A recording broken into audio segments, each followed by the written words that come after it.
Well, hello again, everybody, and long time no see as far as this collection series has been concerned.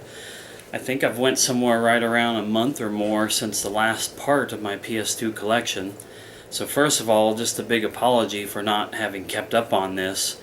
I literally only need to do this video to finish off my PS2 collection, and then one more video for odds and ends, demo discs, games that aren't in cases, just loose disc games, and some other random stuff I wanted to show.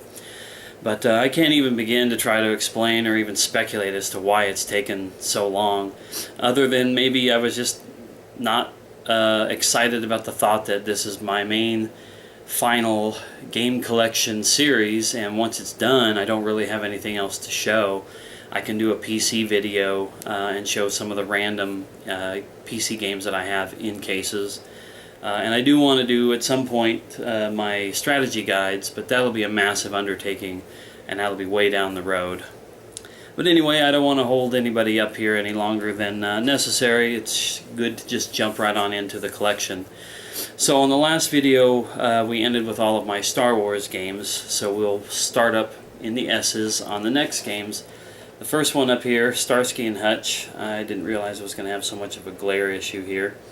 There's Starsky and Hutch. This came from a lot of games that I've mentioned in previous videos where they came in very water damaged. You can kind of see, I think, some of the damage to this piece in here, that ripping and tearing from water damage. Disappointing, but it's a cheap game. It probably wouldn't be hard to get an upgrade copy. Up next is State of Emergency. One of Rockstar's earlier PS2 games that I really wanted to get into, but just never did quite catch on with me. I have a second copy of State of Emergency, and yet I don't have State of Emergency 2.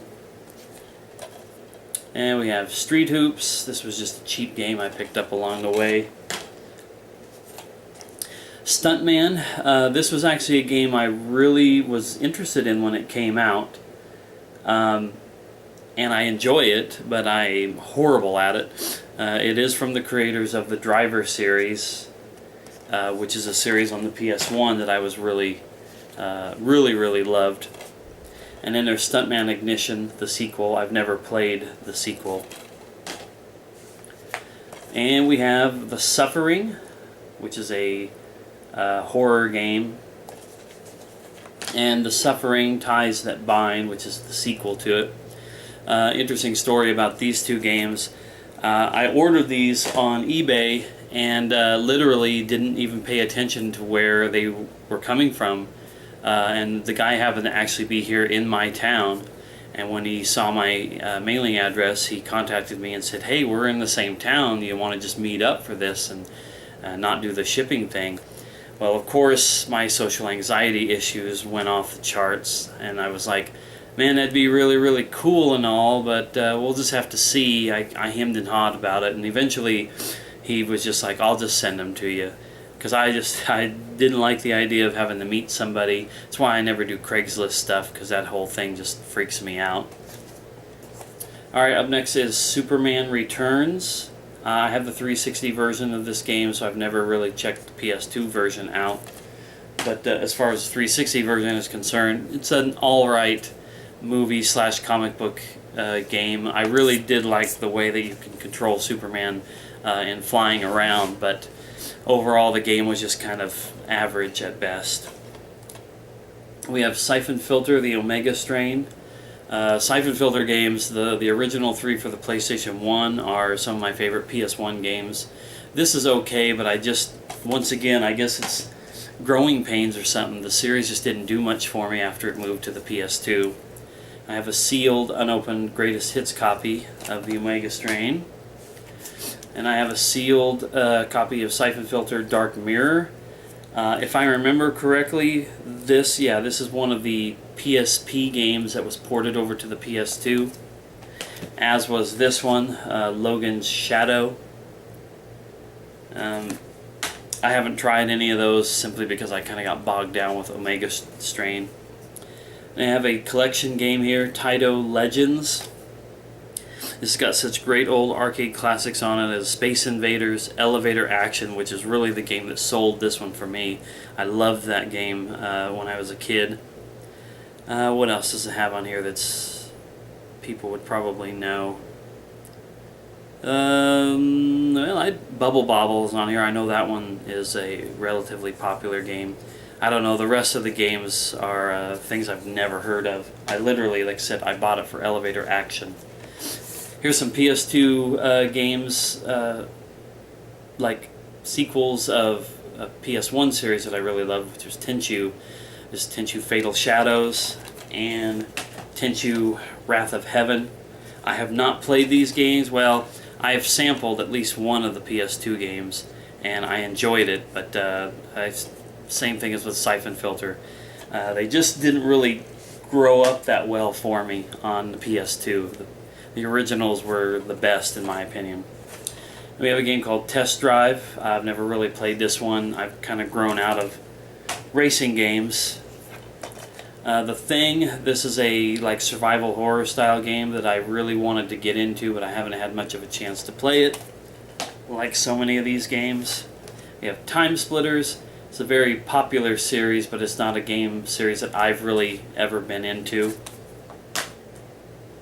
I have been told recently that that's kind of a spiritual successor of like 007 GoldenEye from the N64, or at least it was a game by the people who did GoldenEye and Perfect Dark. And of course we have Tom Clancy's Splinter Cell, pretty popular series, but not one that I could get much into. I think I just couldn't grasp the controls. And I have a copy of Splinter Cell Chaos Theory, one of the sequels. Next is Tak and the Great Juju Challenge.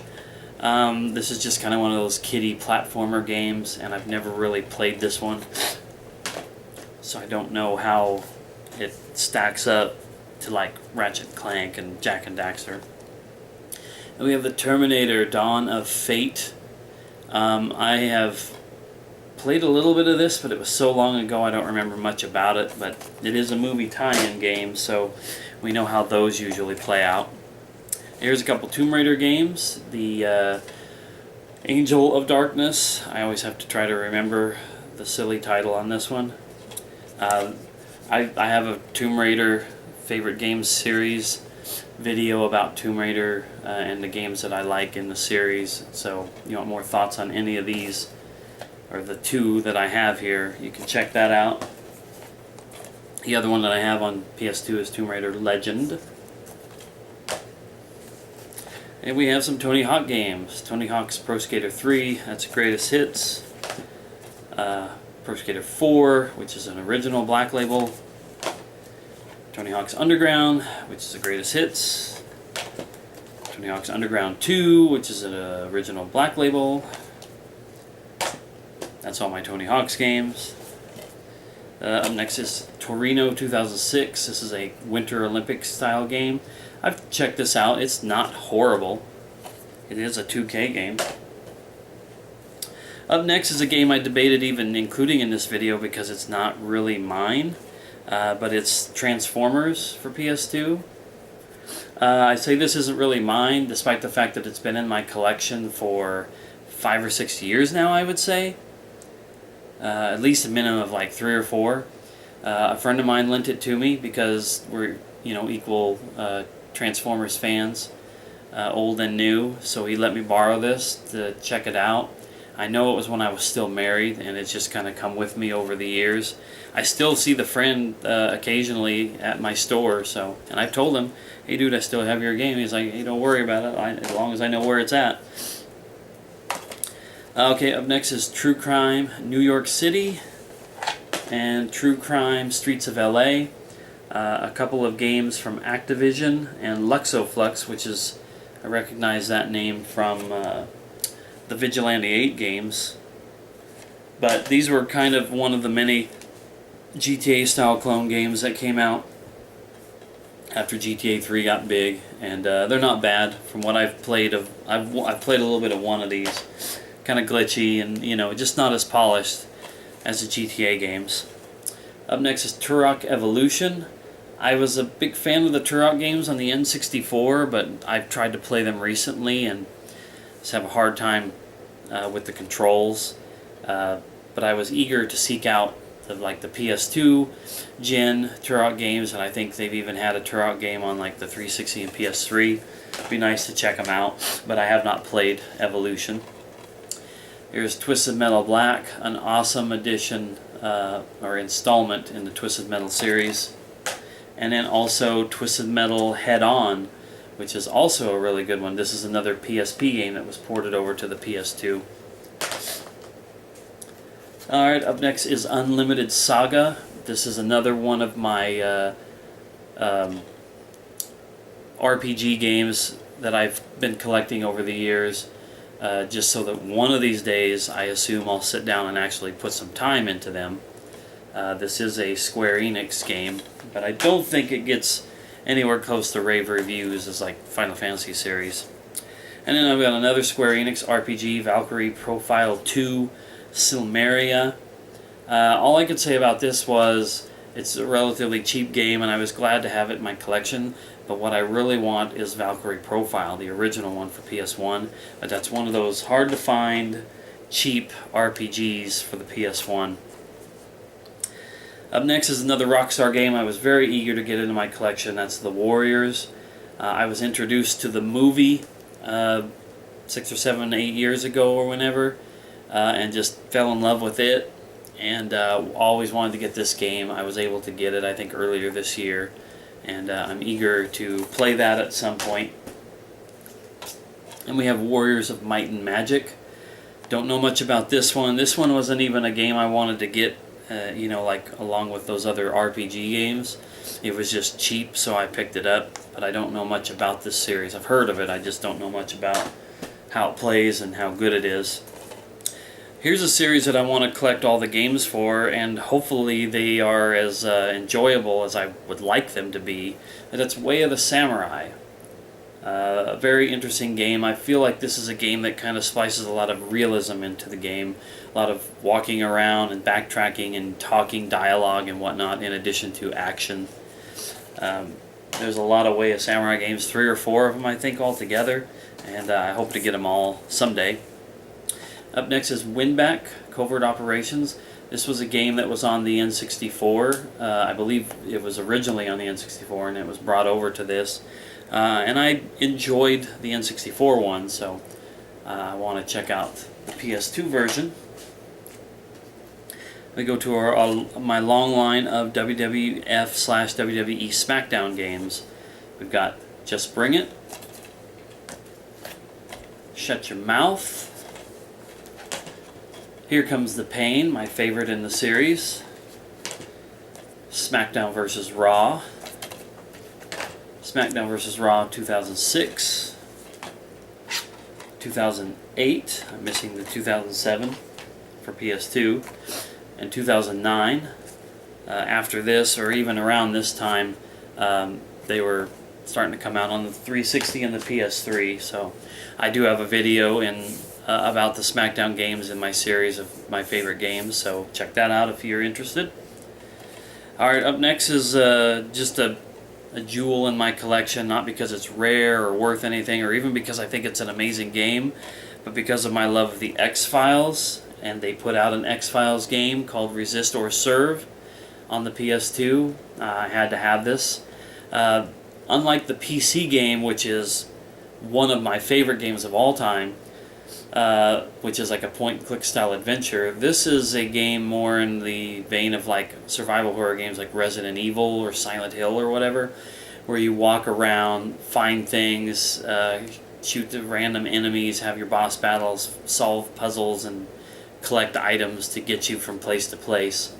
It's fun and I enjoy it. You actually do get to play as Mulder and Scully in this one, but it just doesn't quite live up to the PC game. Some of that may be because of the time frame. The PC game takes place sometime like around seasons 2 or 3, which was right in the heart of what I consider to be the best of the X-Files. This one takes place during season 7, or yeah, it's like during season 7, That's later on in the show, and a lot of people feel like some of the quality had came off. But still, as an X-Files fan, I gotta have this. Okay, up next are 3 RPGs, a trilogy, that I've never really been into, but I was really happy to get all of these for what I considered to be a pretty good deal earlier this year. And that's Xenosaga Episode 1, Der Wille zur Macht. That's German, and I'm probably butchering it.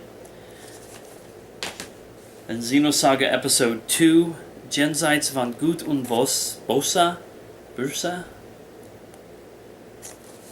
And Xenosaga 3, also Sprach Zarathustra.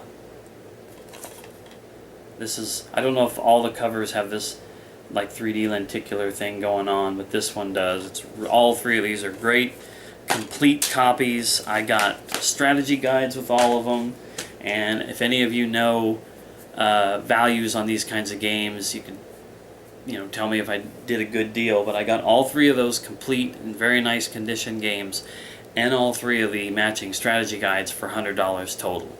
So I figured at about $33 per game and strategy guide, that's probably not too bad. I don't think it's a series that's as costly or valuable or sought after as maybe a lot of other ones, especially the next RPG PS2 series I'd like to track down, which is the Dot Hack games. There's like 6 or 7 of those. Those I've seen go for some ridiculous prices, but anyway, very happy to have those games in my collection. Up next here is, thank you 360 for going into screensaver mode. 13. This is a unopened brand new copy. This is even one of those silly game copies that has the I don't know if you can see it there, but it's a little peel up tab that would allow you to hang this on a peg hook. As a guy who's worked in retail for 17 years, I think it's just ridiculous to put games on peg hooks and not have them on shelves. But anyway, 13 is a really cool first-person shooter done in a very interesting sort of cel-shaded slash graphic novel style. I like the game. I can get a little ways into it, and then I usually get stuck in the same spot. But the best thing about it is, well, 2 things now. The best thing about it was, at that point, this was one of 2 PS2 games, aside from like that X-Files game, that David Duchovny voiced the character in. He voices the main protagonist in this game, so it's just kind of cool to hear him doing the voiceover. But I also, for some strange reason, even though the game wasn't all that great, it spawned like a mini-series kind of thing, which wasn't really all that well received, but now there's a TV show based on it, and I don't know what else. There's probably graphic novels that tie in with this, or maybe this was based on a graphic novel originally, but it's sort of a franchise now, so that's kind of cool. So neat to have an unopened, brand new copy of that. Alright, down to the last couple of games here. We've got X-Men Legends. These are considered role-playing games, but they have that sort of top-down isometric viewpoint. So to me, they feel a little bit more like Diablo-style RPGs than anything else. They're not bad. X-Men Legends 2, Rise of Apocalypse. Got the sequel to it. This is a game that I think this was just on my own. I was thinking, it was because I saw a game in this series on Walmart.com for like less than $9 brand new. So it made me want to get that game, and it made me think, man, I don't have any of the other games in this series, and that's a real bummer. But I do. I have Yakuza. This is a relatively popular series. There's 3 or 4 regular titles, and then the title I was looking at is called Yakuza Dead Souls. It's a zombie spin on the Yakuza gameplay. I'm not sure if you can really tell it on here, but this is another one that looks like it's got water damage, some creasing to this. The booklet inside, is nice, but this outer piece is kind of nasty. I should probably check and see if I can get that replaced. Anyway, this is the last game in my collection, the proper collection anyway, and that's Zone of the Enders. This is not a game that I have ever been into, but I like having it. It's a Konami game. It's got a demo of Metal Gear Solid 2 Sons of Liberty included. I'm assuming that's on the regular disc. But you just have to forgive me if this is a game that you're into. I just have never been into these like mech battle style games. So anyway, at the risk of letting this video go super long, that's my PS2 collection. Proper collection anyway, as in games in cases I can display proudly on my shelf. I do plan on doing a final part to this video to show off a bunch of demo discs that I have, just loose disc games that I have in my collection, because that still makes up a small handful of additional games. And then probably just like some this and that, some odds and ends and whatnot. So thanks for watching this video. Thanks for sticking with me in all this time I've let this go. It's been a very long month, or to be honest, a very long summer for me so far. I'm so behind on my normal routine of like watching YouTube videos and then doing my own videos and vlogs spliced in here and there. Instead, it's been a very long summer of just vlogging and random other nonsense. So if you've stuck around with this and watched this video, thank you very much. Appreciate it. And I'll see you in the next part with the random stuff and then whatever else I decide to do in terms of collection videos. So thanks once again.